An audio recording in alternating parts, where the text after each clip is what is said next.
एक बार एक बहुत अमीर व्यक्ति ने 10,000 रुपए के महंगे जूते खरीदे। उन्हें पहनकर वह घर पहुंचा। तभी उसे याद आया कि आज उसे मंदिर भी जाना है। वह मंदिर पहुंचा, लेकिन एक चिंता उसके मन में थी। इतने महंगे जूते बाहर उतार कर जाऊंगा, अगर कोई चुरा ले गया तो?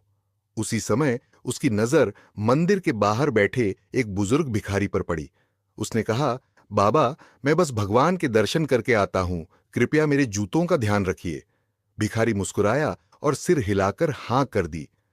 मंदिर के अंदर पहुंचकर जब उस व्यक्ति ने भगवान के दर्शन किए तो उसके मन में एक सवाल उठा। हे भगवान, आपने दुनिया में इतना असंतुलन क्यों रखा है? मैं 10,000 रुपए के जूते पहनता हूं और बाहर बैठा वह इंसान शायद 2 वक्त की रोटी के लिए भी संघर्ष करता है। उसी क्षण उसने मन ही मन निश्चय किया, दर्शन करके बाहर जाऊंगा तो उस भिखारी को अपनी तरफ से 500 रुपए जरूर दूंगा। दर्शन और परिक्रमा पूरी करके जब वह बाहर आया तो उसके पैरों तले जमीन खिसक गई। न जूते थे और न ही वह भिखारी। वह बहुत दुखी मन से घर लौट गया।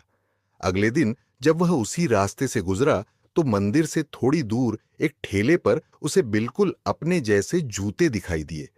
वह तुरंत ठेले वाले के पास गया और पूछा, ये जूते कहां से आए? ठेले वाले ने जवाब दिया, कल एक भिखारी इन्हें मुझे 500 रुपये में बेच गया था। यह सुनकर वह कुछ पल के लिए शांत हो गया। फिर उसके चेहरे पर एक हल्की सी मुस्कान आ गई। वह वापस मंदिर पहुंचा।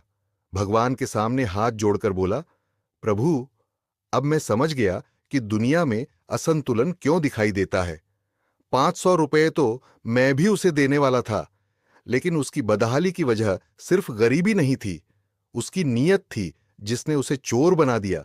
दोस्तों, हम ये नहीं जानते कि आज हम अपनी जिंदगी में जहां हैं वह किन कर्मों का फल है, लेकिन इतना जरूर तय कर सकते हैं कि आज हमारे कर्म कैसे हों।